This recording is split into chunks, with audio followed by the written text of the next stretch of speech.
Are your neighbors complaining about your 5150 head and your oversized Mesa cab? Well, plugins are the solution to get rid of that issue. Hello there, I'm Thomas from Shit I Did in a Parking Lot. In this video, I'll walk you through how I mixed heavy metal guitars in my cover of Chase using Helix Native and Neural DSP's Gojira X. Let's get heavy! For the guitars, I kept them all in separate buses. They're almost all double-tracked, panned left and right, very classic. Here are all of them. Let's check the main Riff guitars first.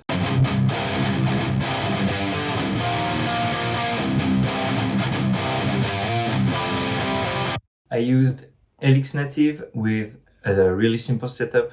There's a Scream 808 first, going into a rectifier right there, a lot of gain, and a Mesa cab with a 57 and a 421. Pretty classic situation right there. I really love the versatility of the Helix product. I also have an HX Stomp XL for live purpose, and I also own a few Neural DSPs, which I love, but I can't really decide which one I like the most, so it depends really on what is the mood of the moment. What about you? Do you have a favorite amp plugin or maybe a favorite real amp? Drop a comment so you can hurt my wallet a bit more. Back to the mix. On their bus, there is only a Pro Q3, which is there for mix purposes, and also there is a dynamic EQ right there, which help control the palm mutes.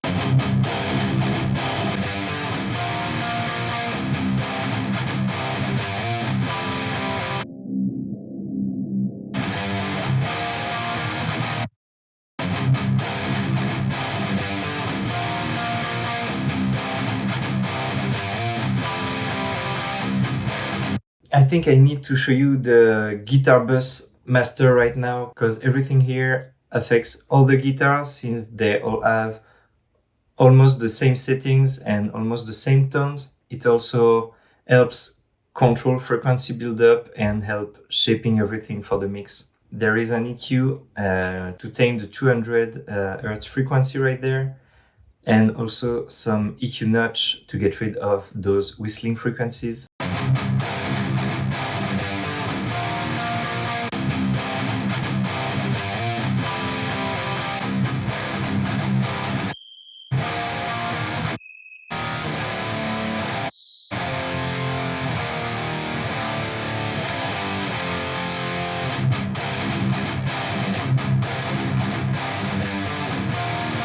Then GST maximizer for some tone shaping.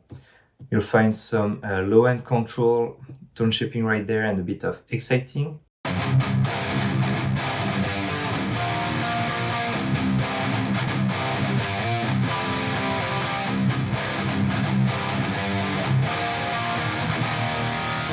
Then I put a compressor just to help with the few dynamic jumps I had in the songs.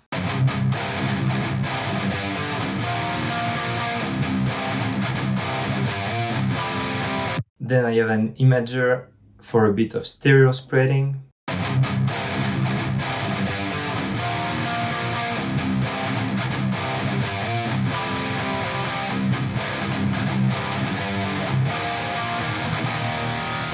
Then you'll find the gain plugin for volume automation right there during the metal break. And finally here I have a compressor which is sidechained to the snare, just to give it more room to breathe in the mix. So if I activate it,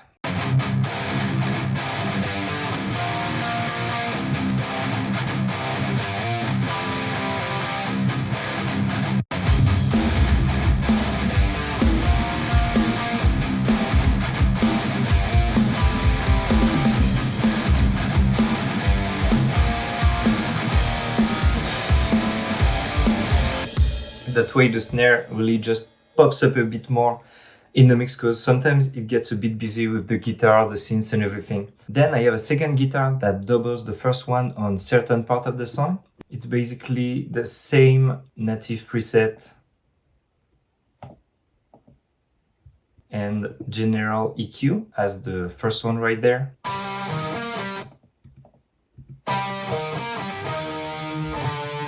And then I have another EQ that does kind of a band pass and mid boost to help them blend better with the first guitars.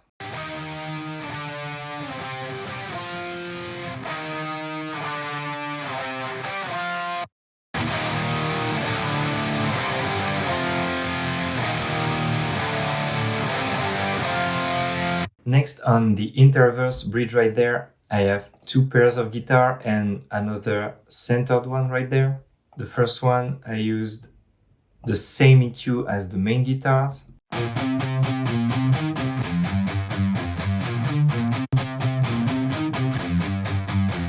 I also put another EQ just to tame the lows and the high frequencies.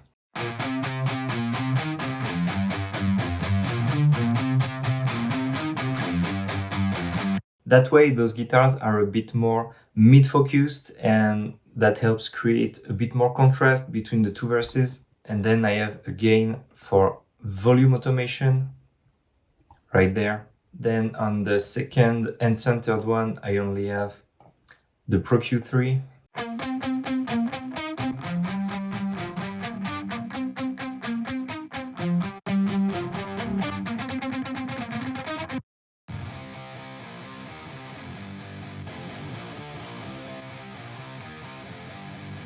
I think that guitar was an idea I had for the mix, but it ended up taking too much place on the mix, so I kept lowering it. And honestly, I think it just could be removed from here. It doesn't really impact the mix in any way. The second guitars right there also appear for the bridge, just to harmonize the other guitar.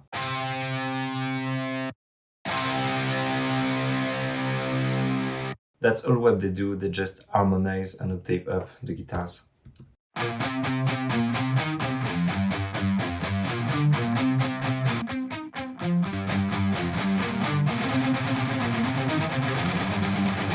If we keep going on the timeline there, on the bridge, there are some clean guitars. Let's check the first one, the shimmer guitars. I used Neural DSP's archetype Gojira X on the clean amp, a bit of chorus before that. Here are the settings for the amp, the cab, a dynamic 57 and 121, no EQ, and just a bit of reverb with the shimmer on. It sounds like that.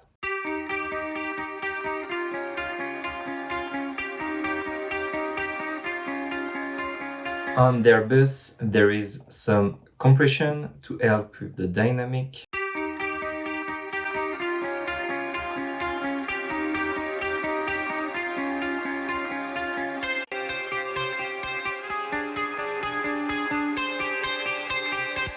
With a bit of limiting on the clip setting. Then EQ for the mix, basically a bit of a tilt to enhance the high frequencies and cut the lows.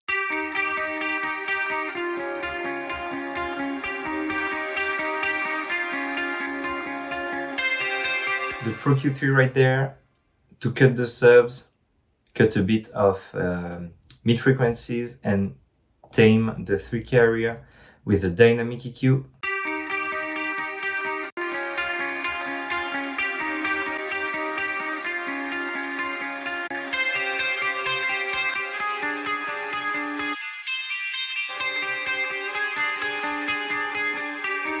And then a bit of saturation from GST heat, just to get a bit more of that sparkling high end.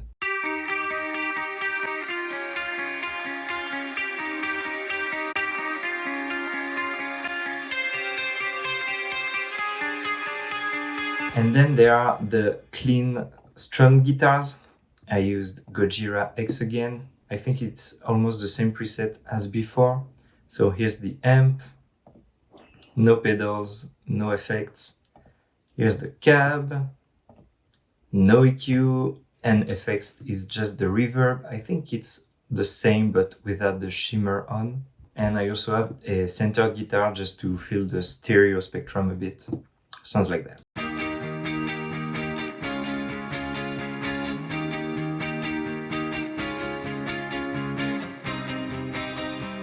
On their bus, I have a bit of compression to control the dynamic.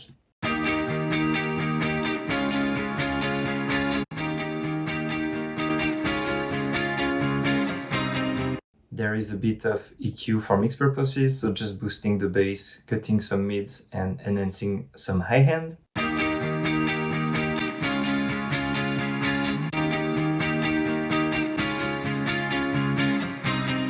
And then a bit of saturation, just to get a bit more of top end sparkle as well.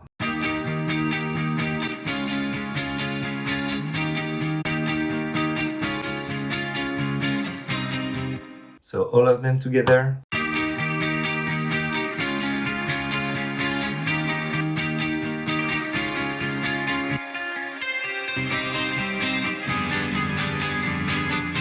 Then let's check the metal guitars on the break.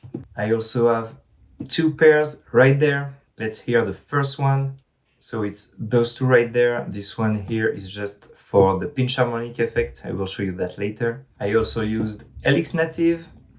It's almost the same preset, Scream 808, Cali rectifier. I think I cut the mids and put a bit more of drive right there. Cab is basically the same as well. Sounds like that.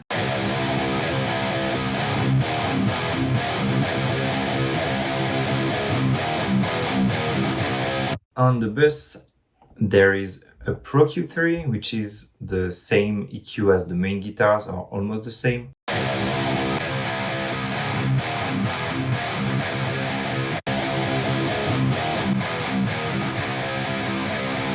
Then there is a clipper just to keep the dynamic and extra aggressiveness under control.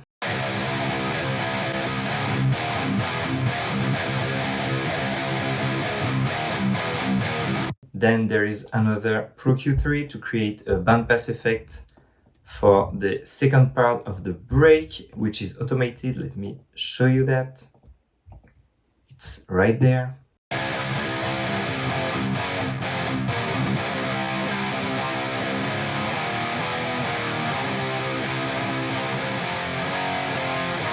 Then there is the pinch harmonic guitar, which is really just used for effect during the metal break.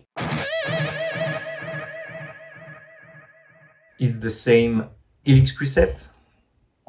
Same thing, just with a bit of stereo ping pong delay. Then for the second guitars, for the metal break right there, same Helix Native.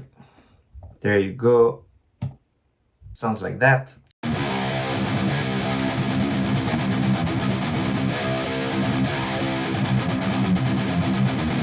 Pro Q3, same EQ as the other ones.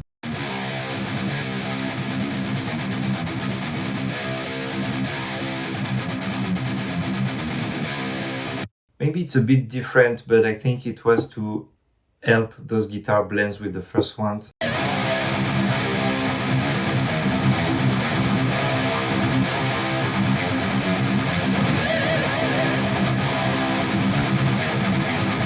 As you can see, there were a lot of low-end build-up, so that's what I cut a lot right there. Then there is another EQ to get rid of other frequencies in the mix. Usually I can have multiple EQs on a track, and it's usually because they come at different points of the mix and the process. So maybe for this one, this EQ wasn't there for the first version of the mix, but I added it for the second version. That way it's way easier to just go back and forth between the thing you change, and also prevents some cluttering on your first EQ because there is already a lot of stuff going on there. And if you didn't like the changes you made, you can just bypass the EQ.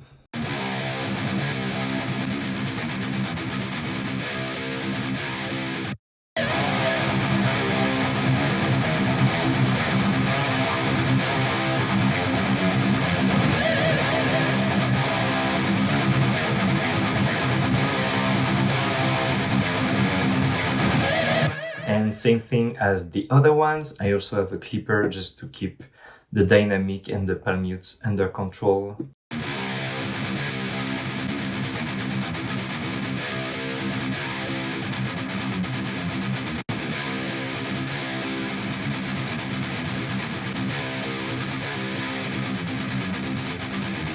As my music blends metal guitars and synthesizers, let's jump in the next video where I'll show you how I mix the synth. Don't forget to subscribe and share your thoughts or questions in the comments. Thank you for watching, I'll see you soon.